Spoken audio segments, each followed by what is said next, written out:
My dad looked me straight in the eye and said, "We're not celebrating Christmas with you this year." I didn't argue. I didn't cry. I just nodded. And that's when everything changed. Stay with me as I tell you what happened. And if this story means something to you, please support our channel by subscribing, leaving a like, and sharing it with someone who might need to hear it. My name is Brielle Maddox, and for as long as I can remember, Christmas was the one thing that still felt safe in my family. After my parents' divorce, everything else fell apart in small, ugly ways. Birthdays became awkward. Thanksgivings were rushed and tense. But Christmas stayed solid. It was the one time every year when my dad, Calvin Maddox, still looked at me like I belonged. At least, that's what I believed. I was sitting across from him at the kitchen table when he said it. No raised voice. No anger. Just calm, practiced words, like he'd rehearsed them in the mirror. He told me it would be better this way, that things were complicated this year, and that I should understand. He never said why. He just kept repeating that it wasn't personal. But it felt personal. It felt sharp. I asked him if I'd done something wrong. He sighed, rubbed his forehead, and said I was making things harder than they needed to be.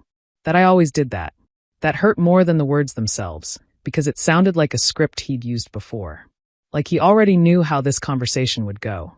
Christmas had always been my anchor. When my mom moved away. When my dad remarried. When his house stopped feeling like mine. Every December, I held on to the idea that I would still be there, sitting on the same couch, drinking the same coffee, pretending we were still a family. Hearing him take that away felt like someone quietly locking a door I didn't know I was about to lose. He didn't look guilty. That's what stayed with me. He looked relieved. I asked if this was coming from him or from Marilyn, his wife. His eyes flicked away for half a second before he answered. He said it was a family decision. Not ours. Theirs. I wasn't included in that family anymore, even if no one said it out loud. When I stood up to leave, he didn't stop me. He didn't ask if I was okay. He just reminded me to drive safe. That was it. In my car, I replayed the moment again and again. The tone. The timing. The way he never hesitated. That's when it hit me. This wasn't sudden.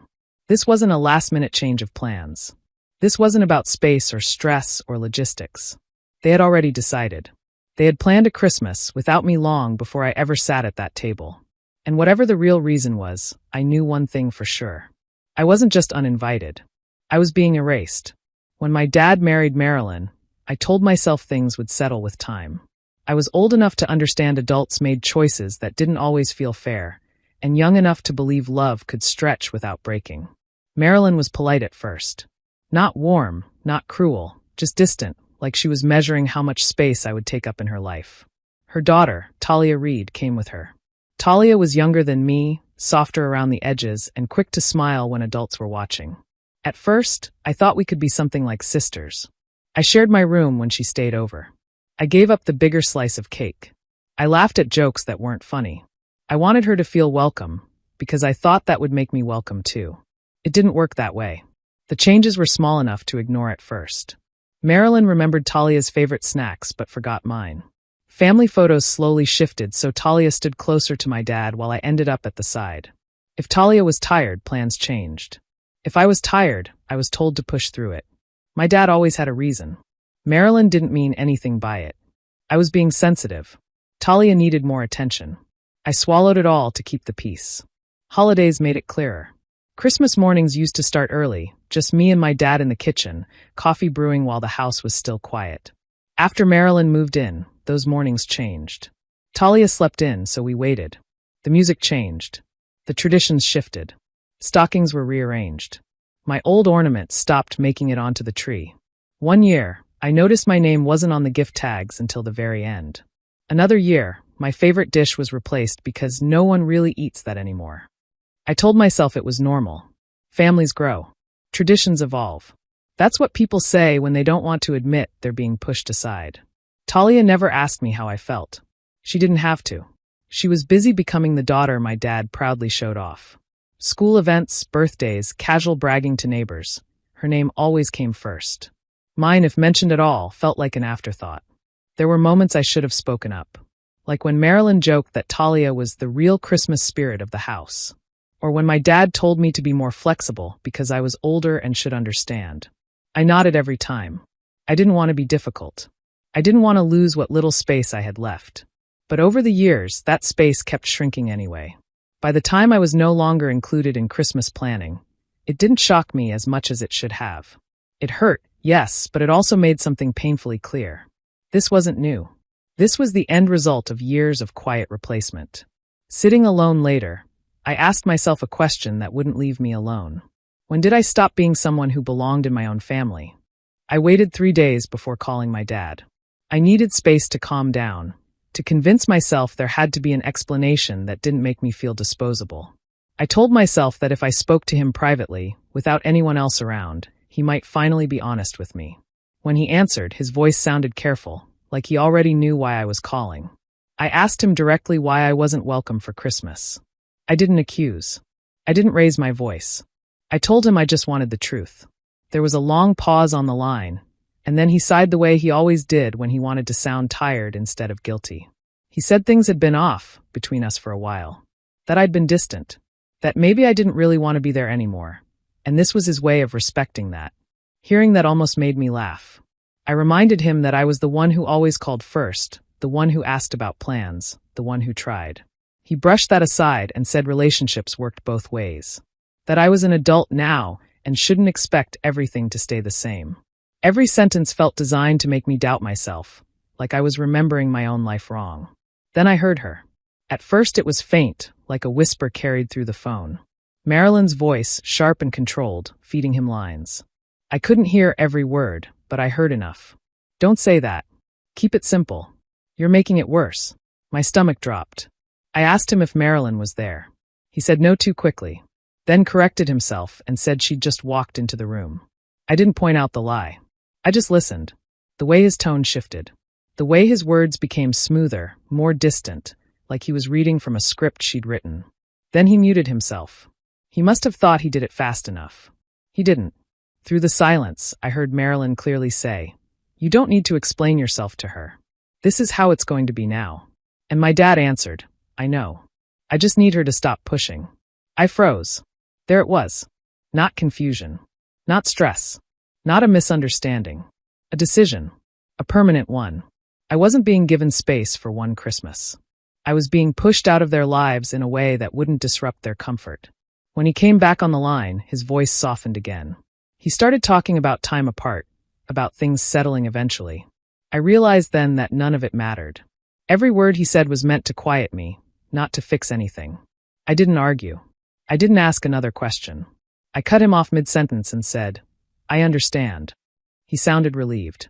He started to say something else, maybe an apology, maybe another excuse, but I didn't stay to hear it. I ended the call before he could finish lying to me. I hadn't spoken to my Aunt Denise in years. She was my dad's older sister, the one everyone described as difficult and dramatic.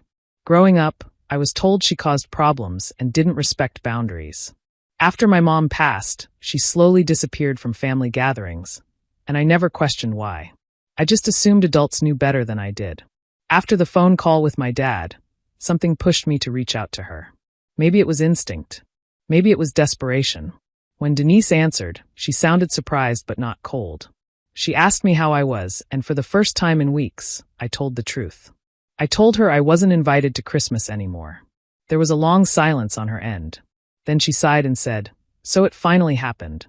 That sentence opened a door I didn't know existed. Denise asked if my dad had ever explained what happened to my mother's finances after she died. I told her I was young and trusted him. He said everything was handled, that there wasn't much left, that it was better not to worry about it. Denise let out a bitter laugh and told me that was never true. She explained that my mom had left behind savings and property meant to support me. Not a fortune, but enough to give me stability. According to Denise, my dad was put in charge of managing it until I was older. On paper, it looked clean. In reality, money was moved, accounts were closed, and decisions were made without anyone questioning him. By the time I was old enough to ask, there was nothing left to explain. Denise told me she tried to step in back then. She questioned where the money went. She asked for records. That was when my dad cut her off. Suddenly, she was labeled toxic, untrustworthy, a threat to family peace. Listening to her, I realized how easy it had been to silence someone who asked the wrong questions. What hurt most was learning who benefited. My dad's life got easier after my mom died.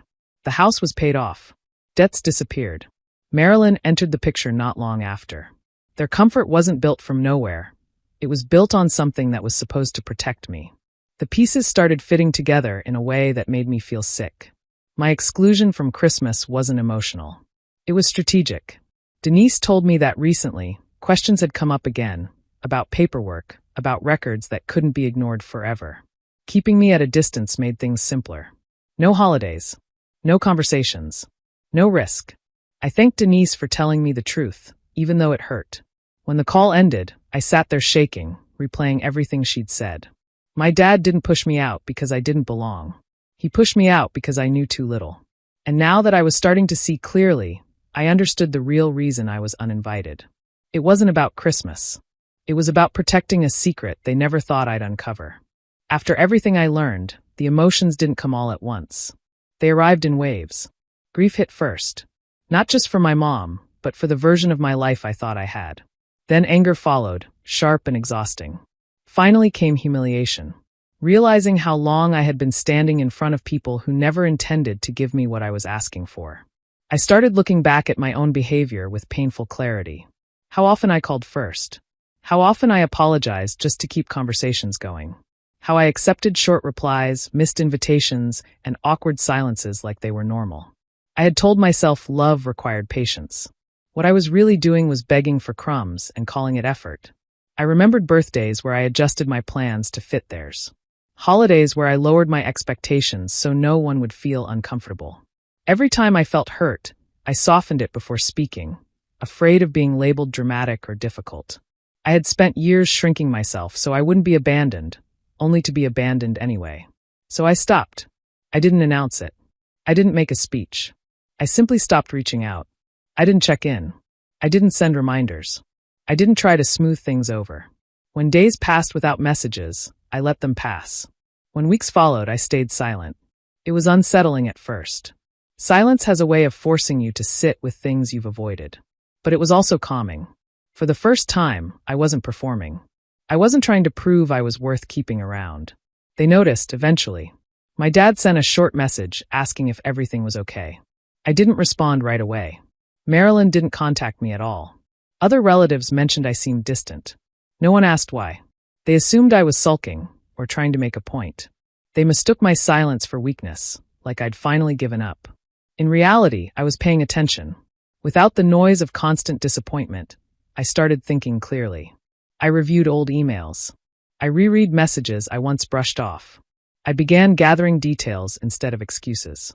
I realized how much power I'd handed over by constantly seeking approval. For the first time, I stopped framing my life around their reactions. I focused on what I needed, not what would keep the peace. I made lists. I asked questions I had avoided. I stopped being afraid of answers. One night, sitting alone, I understood something important. Love that has to be chased isn't love. Belonging that requires silence isn't belonging. And family that only functions when you accept less will never give you more. That was the moment things shifted. I wasn't done grieving. I wasn't done being angry. But I was done asking to be chosen by people who had already decided otherwise. And quietly, without telling anyone, I made my first decisive move. Once I stopped reacting, I started researching. Quietly. Carefully. I didn't ask my dad for answers anymore. I didn't warn anyone. I went looking for facts. I requested copies of old documents tied to my mother's estate. Some were easy to find. Others took time, forms, and patience. Reading through them was like opening a box I'd been told was empty. Pages didn't match. Dates skipped years. Signatures appeared where mine should have been, even though I was still a minor back then. What stood out most were the gaps. Accounts mentioned in one document disappeared in the next. Properties listed early on were never accounted for later. There were notes about transfers with no explanation, no consent, no follow-up. These weren't mistakes. They were absences placed there on purpose. The deeper I went, the clearer the pattern became. My father didn't just manage my mother's estate. He controlled it. Decisions were made quietly behind closed doors, always framed as being for my benefit. But the benefits never reached me. They stopped somewhere along the way, absorbed into a life that didn't include me anymore. Marilyn's name appeared more than once. Not always directly, but enough to leave fingerprints. Witness lines. Secondary approvals. Emails attached to legal summaries. She wasn't a bystander. She was involved early, long before I was old enough to question anything. That realization hurt more than I expected. It confirmed something I'd felt, but never wanted to believe. This wasn't just my dad failing me. This was a team effort. Still, I didn't confront them. I kept my tone light when contact happened. Short replies. Neutral words. I let them think I was drifting, healing, maybe even struggling. If they assumed I was broken, I didn't correct them. If they thought I'd moved on, I let that belief grow. Their comfort depended on thinking I was no longer a problem. Behind the scenes, I organized everything. I made copies. I highlighted inconsistencies. I spoke to professionals who asked questions without judgment and listened without interrupting. I learned which omissions mattered and which ones were intentional. I learned where timelines didn't add up. The more prepared I became, the calmer I felt. They stopped worrying about me altogether. My dad didn't check in anymore. Marilyn stayed silent. Talia posted smiling holiday photos I wasn't part of. From the outside, it probably looked like I had faded away. That was exactly what I wanted. One evening, while reviewing everything one last time, I looked at the calendar and circled a date. Not a random one. A meaningful one. A day they believed belonged entirely to them. Christmas. I didn't feel angry when I marked it. I felt steady. Focused. Ready. They thought I was gone for good. They had no idea I was coming back on the one day they never expected. Christmas morning arrived quietly. Snow dusted the sidewalks, lights glowed behind drawn curtains, and the Maddox house looked exactly the way it always did this time of year. Warm, full, complete. Inside, laughter floated through rooms I hadn't been invited into. Voices overlapped. Plates clinked. It was the picture of the holiday I had been told I no longer belonged to. I parked across the street and sat there for a moment, breathing evenly. I wasn't angry. I wasn't nervous. I felt settled, like someone who finally knew where they stood. When I walked up to the front door, I didn't hesitate. I rang the bell once. The sound inside stopped. When my dad opened the door, his face drained of color. For a split second, I saw panic before he masked it with confusion. Marilyn appeared behind him, her smile stiffening as soon as she saw me. Talia froze halfway down the hallway, eyes wide. I wished them a calm Merry Christmas. No sarcasm. No bitterness. I wasn't there to argue. They let me in because they didn't know how not to. The living room was full. Relatives, family, friends, people whose opinions mattered to my dad. People he wanted to impress. I stood in front of them, steady and composed, while my presence rewrote the story they thought they were living. I didn't raise my voice. I didn't accuse. I simply spoke clearly.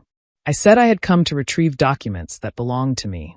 I said I had recently learned about decisions made on my behalf without my knowledge.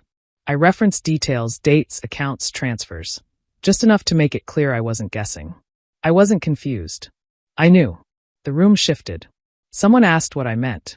My dad tried to interrupt, but his voice cracked.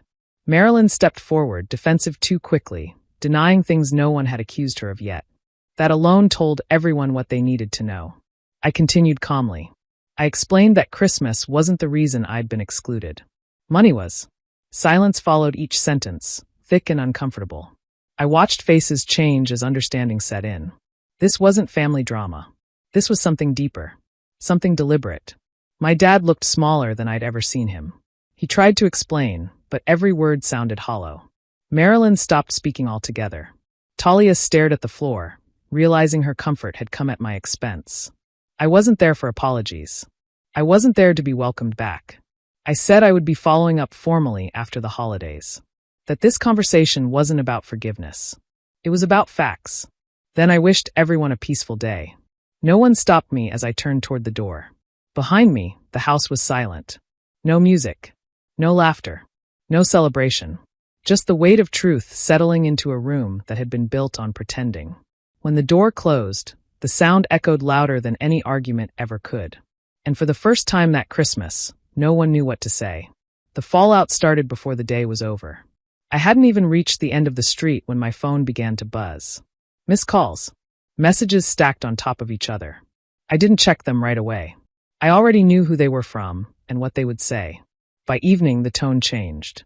My dad called first. His voice was tight, rushed, like someone trying to patch a hole in a sinking ship. He said I embarrassed him. that I blindsided the family. That Christmas wasn't the time for misunderstandings. He spoke quickly, stacking excuses on top of each other, hoping something would stick. I listened without interrupting. Then I told him calmly that nothing I said was a misunderstanding.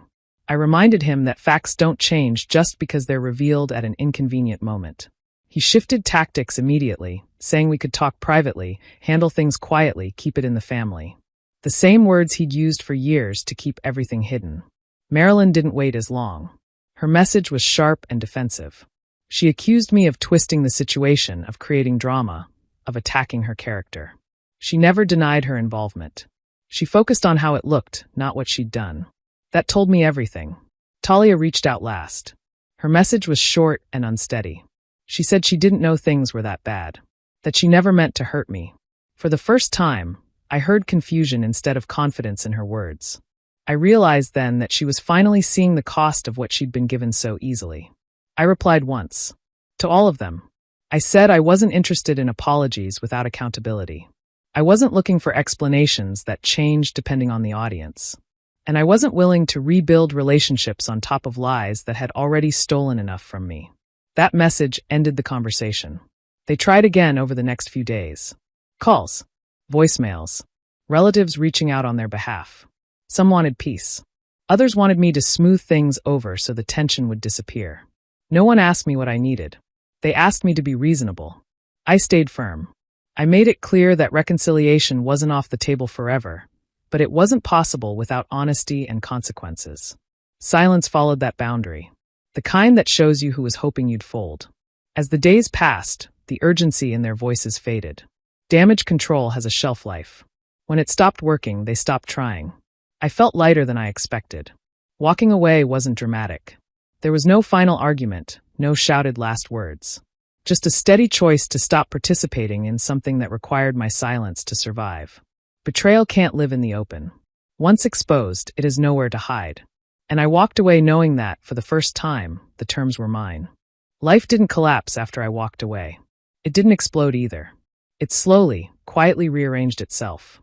Days passed without messages from my dad. Weeks followed. The absence felt strange at first, like a phantom limb, but it stopped hurting the way I expected. I realized how much energy I had spent bracing myself for disappointment. Without that weight, everything felt lighter. I focused on building a routine that belonged to me. I invested time into my work, my health, and friendships I had neglected while chasing approval that never came.